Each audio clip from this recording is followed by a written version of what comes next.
දැන් මට හම්බ වෙනවා අද පෙත්සමක්. මේක එක්සත් ජාතීන්ගේ සංවිධානයට ගිය පෙත්සමක්.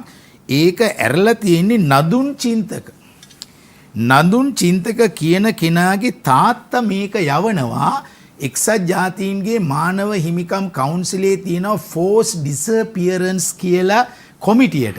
දැන් එයාගේ තාත්තා නදුන් චින්තනගේ තාත්තා දාන්නේ මේකේ එයාව බොහෝ කාලයක් සිරගත කරලා තියෙනවායි කියලා. දැන් මට තියෙන පළවෙනි ප්‍රශ්නේ තමයි 1970 සංවිධානාත්මක අපරාධකාරයෙක් සම්බන්ධයෙන් ඔය අන්න රයි 1979 සැකකරුවෙක්. සැකකරුවෙක්.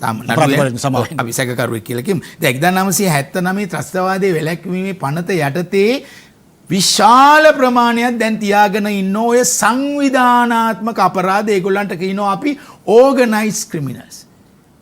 ස්තුතිවන්ත වෙන්න ඕනි ඩී.ඩබ්ලිව් දේවනායක මැතිතුමාට. ඩී.ඩබ්ලිව් දේවනායක මැතිතුමා හංසාඩ් එක බලන්න ත්‍රස්තවාදයේ වැළැක්වීමේ පනත ගේනකොට කියනවා උතුරේ ක්‍රියාත්මක වන සංවිධානාත්මක ඔය කියන කණ්ඩායම් වෙන කිසිම පනතක ඕක නැහැ. එහෙනම් ලංකාවේ සීරියස් ඕගනයිස් ක්‍රයිම් ඇක්ට් එක නෑ. ඒක තියෙනවා මහා බ්‍රිතාන්‍යයේ. එතකොට මේ අල්ලගන්නේ මේකේ තියෙන්නේ ත්‍රස්තවාදය සම්බන්ධව. මේ දැන් මෙයාගේ ඔය කියන සැකකරුට ලක්ෂයක් මාසයකට ලක්ෂයක මුදලක් වියදම් වෙනවා කියලා තොරතුරු වාර්තා වෙනවා. ඒකට වඩා දැන් එයාගේ කියන දෙයක් තියෙනවානේ. දැන් එයාගේ මේ පෙටිෂන් එක කවුන්සිලේ කතා කරයි. හරිද?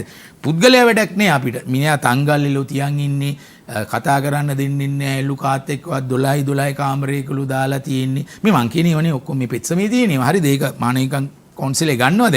එතකොට ඒ වගේ කියනවා එයාව අඩු ගානේ බූස් රැඳුම් කඳවුරට හරි දාන්න කියලා. ඉතින් ඒක අපිට තීරණය කරන්න බෑ. දැන් ඔහු විතරක් නෙමෙයිනේ දැන් කීපද කොයිතරම් ප්‍රමාණයක් ඉන්නවද? ඔව් දැන් නම් කියන්න බැරි පුද්ගල ගන්නාවක් මේ ත්‍රස්තවාදී පනතයටද මේ ආණ්ඩු මොකද මේ ආණ්ඩු ප්‍රතිපත්ති ප්‍රකාශයේ ප්‍රධාන යෝජනාවක් තමයි මේ පනත අහෝසි කරනවා කියන එක.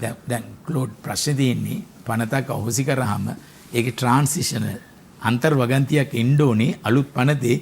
මේ වගන්තිය යටතේ තමයි ඩීఓ එතකොට ත්‍රස්තවාදයේ වැළැක්වීමේ පනත යටතේ ඔය කියන කෙනා දාලා තියෙනවා.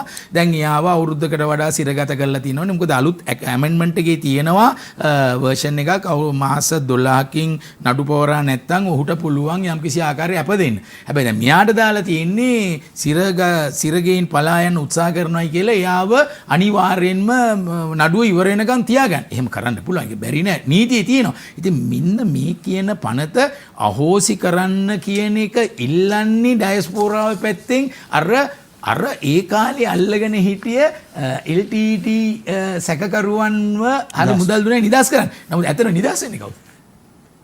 නිදාස් වෙන්නේ කවුද?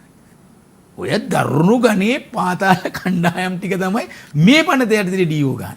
දැන් අපි හිතමු හෙට තව එක්කෙනෙක් ගේනවයි කියලා. දැන් ඔය කවුද බස් ලලිත්ද ට්‍රීවිල් ලලිත්ද කවුද ගෙනල්ලා තියෙනවනේ. එතකොට දැන් ඒගොල්ලොනත් ගන්නේ මේකටමනේ.